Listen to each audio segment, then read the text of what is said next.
এটি অলরেডি গতকালই পুলিশের সামনে এই ভিডিওটা হয়েছে। আপনি দেখেন সেই সাংবাদিক খালি গায়ে অবস্থায় তার মোবাইল চেক করা হচ্ছে। সেখানে আপনার সে নিজেকে শিবির কর্মী পরিচয় দিয়েছে। 8টা ফেক আইডি, 8টি ফেক আইডি আপনি দেখেন।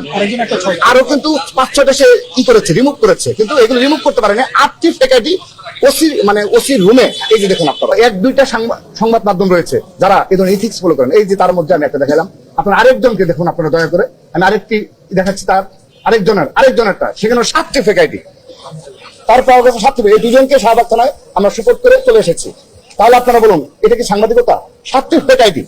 এই দেখুন, যদি এগুলো কি কোনো প্রমাণ লাগে আপনারা আমার সাথে যোগাযোগ করবেন। এই দেখুন আপনারা, কবিয়াল বাঙালি নামে গ্রুপ থেকে। সেখানে কি লিখেছে আপনারা পড়ে দেখুন, কি অশ্রাব্য ভাষা। এবং আমাদের সবচেয়ে শঙ্কার যে জায়গা, আমরা দেখুন কত শান্তভাবে পরিস্থিতি মোকাবেলা করছি। গতকাল ভাবে যেহেতু সাংবাদিকদের বলে কার্ড ছিল না, গতকাল শাহবাগের এই ঘটনার সময় প্রিয় সাংবাদিক বিন্দু যারা ছিল, এরকম একটি ঘটনার সময় তাদের গলায় কার্ড না থাকার কারণে স্বাভাবিকভাবে চিনতে তাদের অসুবিধা হয়েছে যে কারা সাংবাদিক কিংবা 1-2 জনকে ইন্টেনশনালিও করা হতে পারে। এটা অস্বীকার করার কোনো সুযোগ নেই। কিন্তু আমরা সেজন্য তদন্ত কমিটি করেছি।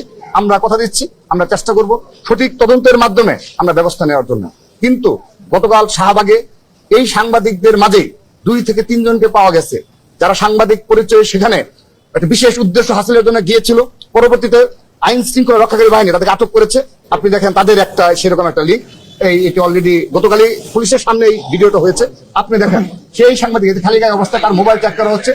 সেখানে আপনার সে নিজেকে শিবির কর্মী পরিচয় দিয়েছে। 8টা ফেক আইডি, 8টি ফেক আইডি আপনি দেখেন। আরো কিন্তু 5-6টা সে করেছে, রিমুভ করেছে, কিন্তু এগুলো রিমুভ করতে পারেনি। 8টি ফেক আইডি ওসির রুমে। এই যে দেখুন আপনারা, তো তিনি নিজে স্বীকার করছেন। তাহলে আপনি বলেন, একজন সাংবাদিকের 8টি ফেক আইডি থাকলে তাহলে আমাদের নেতাকর্মীরা বারবার অভিযোগগুলো করছে যে ভুক্ত সাংবাদিক যেন না থাকে। দয়া করে সাংবাদিক থাকবে নিরপেক্ষ। আবার নয়াদিগন্তের মতো সরাসরি জামাত কিংবা শিবির অধ্যক্ষ হতে পারে। নয়াদিগন্তের সঙ্গে আমাদের কোনো কমপ্লেন নেই, কারণ তারা সাংবাদিকতার একটা স্ট্যান্ডার্ড ফলো করে। দিনকাল তো ভাইরাল হয় না, দিনকাল সাংবাদিকের একটা স্ট্যান্ডার্ড ফলো করে। দৈনিক জনকণ্ঠ তো আমির সময় ভাইরাল হতো না, কারণ একটা স্ট্যান্ডার্ড ফলো করে। যে দলের মুখপাত্র হয়ে থাকুক না কেন, তো 1-2টা সংবাদ মাধ্যম রয়েছে যারা এই ধরনের ইথিক্স ফলো করেন। এই যে তার মধ্যে আমি একটা দেখালাম, আপনার আরেকজনকে দেখুন আপনারা দয়া করে। আমি আরেকটি দেখাচ্ছি, তার আরেকজনেরটা, সেখানে 7টি ফেক আইডি। তার পাওয়া গেছে 7টি। এই দুজনকে শাহবাগ থানায় আমরা সুপোর্ট করে চলে এসেছি। তাহলে আপনারা বলুন, এটা কি সাংবাদিকতা? 7টি ফেক আইডি। এই দেখুন, যদি এগুলো কি কোনো প্রমাণ লাগে আপনারা আমার সাথে যোগাযোগ করবেন। এই বিচার কাকে দেবো? এগুলো যদি আমরা নিজেরা সাংগঠনিক সচেতন না হই, আমি একটা বিশেষ ছাত্র সংগঠনকে বলবো, এগুলো থেকে বের হয়ে আসুন। এগুলো কখনো আপনাদেরকে সফল করবে না, এবং ইতিহাসে এগুলো আপনার বিকৃত হবেন। ইতিহাসে এই দায় আপনারা কখনো এড়াতে পারবেন না। এই ধরনের সাংবাদিকতা যারা এই ধরনের ইন্টেনশনালি কোন একটা ছাত্র সংগঠনকে ঘায়েল করার জন্য, বিশেষ করে ছাত্র দলকে এই ধরনের কাজে লিপ্ত রয়েছে, আমি অনুরোধ জানাচ্ছি আপনারা এই প্রচেষ্টা থেকে বেরিয়ে আসুন। আমি প্রমাণ সহ উত্থাপন করলাম। আমি আশা রাখছি অবশ্যই ইসলামী ছাত্র শিবির যার সম্পর্কে দেখালাম সেই ব্যবস্থা কি নাই আমি সেটা দেখবো। সেই সাথে ঢাকা বিশ্ববিদ্যালয়ের আরেকজন রয়েছে। আমি এটি বলে শেষ করে দিচ্ছি, এটি দেখে আমি আমার বক্তব্য শেষ করব।